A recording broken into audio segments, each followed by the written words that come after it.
Hello everyone and welcome to my YouTube channel. आज हम पढ़ेंगे शिक्षा निदेशालय राष्ट्र राजधानी क्षेत्र की कार्यपत्रक नंबर 22 कक्षा 8वीं की है। डेट है हिंदी।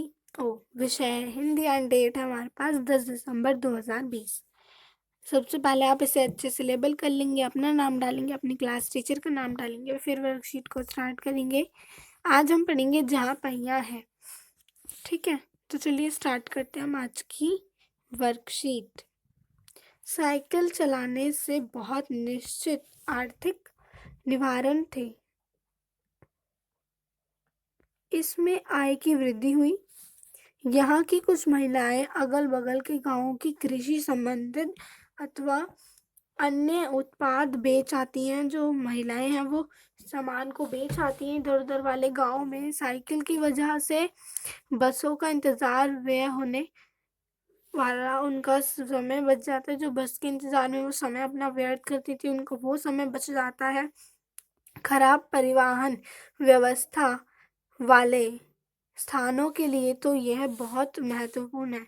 जहाँ पर परिवहन का व्यवस्था जो है वो, वहाँ के लिए तो ये बहुत महत्वपूर्ण है, क्योंकि वहाँ के अगर कहीं पर परिवहन की जो व्यवस्था है वो खराब है तो वहाँ पर क्या बहुत ज़रूरी है ये साइकिल।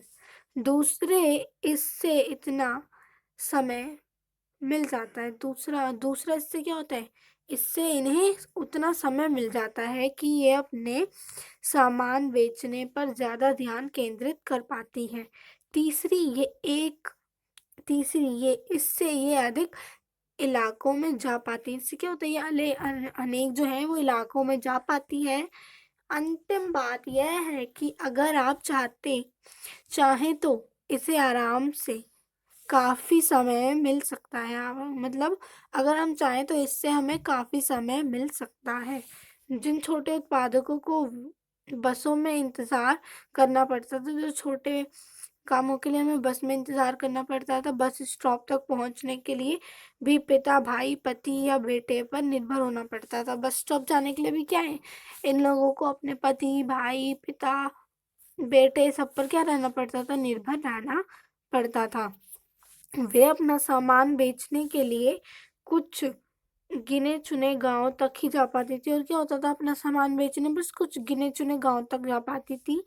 कुछ ही पैदल ही कुछ को पैदल ही चलना पड़ता था, कुछ को क्या होता था, पैदल ही चलना पड़ता था। जिनके पास साइकिल नहीं है वे अब भी पैदल जाती हैं। जिनके पास क्या साइकिल नहीं है वो अभी तक पैदल जाती हैं। फिर उन्हें बच्चों की देखभाल के लिए या पीने का पानी लाने जैसे घरेलू कामों के लिए भी जल्दी ही भागकर घर पहुंचना पड़ता है। अब जिनके पास साइकिल है वे सारा काम बिना किसी दिक्कत के कर लेती हैं। जिनके पास साइकिल है वो तो बिना किसी दिक्कत के सारा काम कर लेती हैं। पर इसका अर्थ यह हुआ कि अब आप किसी सुनसान रास्ते पर भी देख सकते हैं। आप इन्हें किसी भी सुनसान रास्ते पर भी देख सकते हैं कि कोई युवा माँ साइकिल पर आगे अपने बच्चे को बैठाए पीछे कैरियर पर सामान लादे चली जा रही है। यानी कि साइकिल पर आगे अपने बच्चे को बिठा लिया और पीछे क्या कर लिया, सामान लाद कर वो चली जा रही है। वह अपने साथ पानी से भरे 2 या 3 बर्तन लिए जा घर पर काम करने देखी जा रही है। वो क्या होता है, सामान लेके आती हैं तो क्या अपने घर पे वो काम करते हुए दिखाई देती हैं। अन्य पहलुओं से ज़्यादा आर्थिक पहलू पर बल देना गलत होगा। यानी कि जो अन्य पहलू हैं उनसे ज़्यादा अन्य पहलू पर जो है वो देना गलत होगा। साइकिल प्रशिक्षण से महिलाओं के अंदर आत्मसम्मान की भावना पैदा हुई।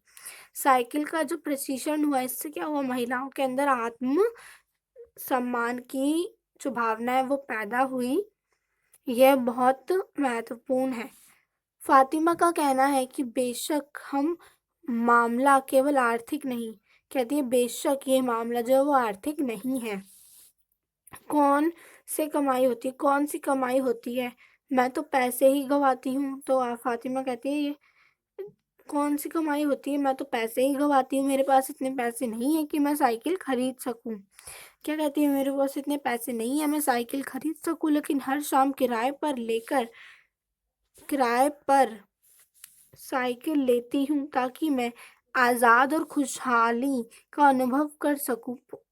वो क्या कहती है, मैं हर शाम किराया मेरे पास इतने पैसे तो नहीं है मैं साइकिल ले सकूँ, इसलिए मैं हर शाम को किराए पर साइकिल लेती हूँ और इसलिए लेती हूँ ताकि मैं अपनी आज़ादी और खुशहाली का अनुभव कर सकूँ। पुडुकोट्टई पहुँचने में पुडुकोट्टई पहुँचने से पहले मैंने इस विनम्रता सवारी के बारे में कभी इस तरह सोच नहीं लिया था। मैंने कभी साइकिल को आज़ादी का प्रतीक नहीं समझा। तो जो लेखक है वो कह रही है कि जो पुडुकोट्टई पहुंचने से पहले मैंने इस विनम्रता सवारी का कभी भी इतना ज़्यादा सोच नहीं किया था कि जो साइकिल है वो भी हमारी आज़ादी का प्रतीक हो सकती है। हवाई जहाज उड़ाने जैसे बड़ी उपलब्धि यहाँ से है। एक महिला ने बताया, लोगों के लिए यह समझना बड़ा कठिन है कि ग्रामीण महिलाओं के लिए ये कितनी बड़ी चीज़ है। जो आम लोग हैं, एक महिला बोलती है कि जो आम लोगों के लिए ये समझना बहुत कठिन है कि ग्रामीण महिलाओं के लिए ये कितनी बड़ी चीज़ है साइकिल। उनके लिए तो यह हवाई जहाज उड़ाने जैसी बड़ी उपलब्धि है।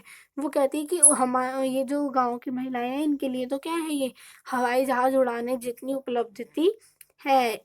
लोग इस पर हंस हंस सकते हैं, लेकिन केवल यहाँ की औरतें ही समझ सकती हैं। लोग क्या इस पर हंस सकते हैं, लेकिन जो वहाँ की औरतें हैं वो ही समझ सकती हैं कि उनके लिए यह कितना महत्वपूर्ण है। वहाँ की औरतें ही समझ सकती हैं कि उनके लिए कितना महत्वपूर्ण है। जो पुरुष इसका विरोध करते हैं वे जाएं और टहले, क्योंकि जब साइकिल चलाने की बात आती है वे महिलाएं बराबरी कर ही नहीं सकते। कि जब साइकिल चलाने की बात आती है तो वो क्या महिलाओं की बराबरी ही नहीं कर सकते, कौन, पुरुष।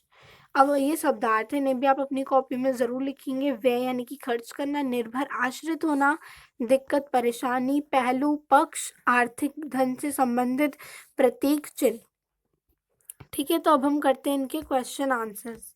पहला क्वेश्चन है, साइकिल चलाने से महिलाओं को कौन कौन सी लाभ हुए। तो कौन कौन से लाभ हुए थे ये हमने इधर स्टार्टिंग में पढ़ा था, कौन कौन से लाभ हुए थे। तो चलिए करते हैं इसका आंसर।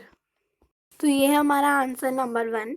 बसों की इंतजार में व्यय होने वाला समय की बचत होती है। अब जो व्यय यानी कि खर्च, जो हमारा बसों के इंतजार में इनका समय खर्च होता था उसकी बचत होती है। पुरुषों पर निर्भर कम हो गई हैं, जो महिलाएं और पुरुषों पर निर्भर कम हो गई और महिलाएं अपने उत्पादकों को आसपास के गांव में आसानी से भेज सकती हैं। जो अपना सामान है वो आसपास के गांव में क्या है, भेज सकती हैं। ये है आपका आंसर नंबर 1। अब हम करते हैं क्वेश्चन नंबर 2। ये आपका क्वेश्चन नंबर 2, साइकिल को विनम्र सवारी क्यों कहा गया है, कल्पना कीजिए। तो चलिए करते हैं इसका आंसर।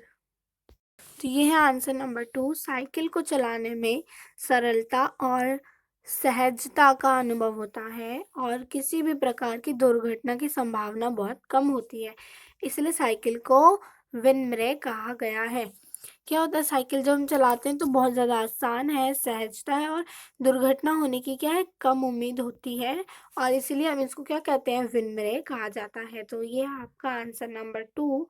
अब हम करते हैं क्वेश्चन नंबर 3। ये है आपका क्वेश्चन नंबर 3। आपके विचार से लेखक ने इस पाठ का नाम जहाँ पहिया है क्यों रखा होगा। तो चलिए करते हैं इसका आंसर। तो ये है आंसर नंबर 3। पहिए को गतिशीलता का एक प्रतीक माना जाता है।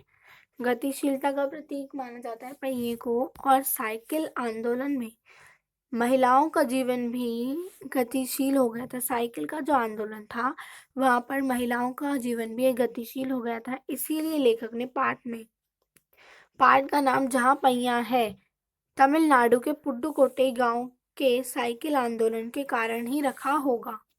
क्या पुडुकोट्टई के जो तमिलनाडु के पुडुकोट्टई गांव है वहां पर साइकिल के आंदोलन के कारण और गतिशीलता के कारण उन्होंने क्या रखा, इसका नाम, पहिए को, चैप्टर का नाम जहाँ पहिया है रखा होगा। तो चलिए करते हैं क्वेश्चन नंबर 4। ये आपका क्वेश्चन नंबर 4 एक गतिविधि है। जिस प्रकार से साइकिल को सीखने से ग्रामीण महिलाओं को काफ़ी लाभ हुए हैं, उसी प्रकार से ऐसे कोई अन्य कौशल के बारे में लिखिए, जिनको सीखने से ग्रामीण महिलाओं के काफ़ी लाभ हो सकते हैं एवं कैसे? तो हमें बताना है कि जैसे साइकिल चलाने से उनका क्या हुआ, बहुत ज़्यादा लाभ हुआ ग्रामीण महिलाओं का। तो हमें ऐसी कुछ कौशल बताने हैं, ऐसी तो जिनमें क्या हो, ग्रामीण महिलाओं का लाभ हो सकता है। तो चलिए करते हैं इसका आंसर।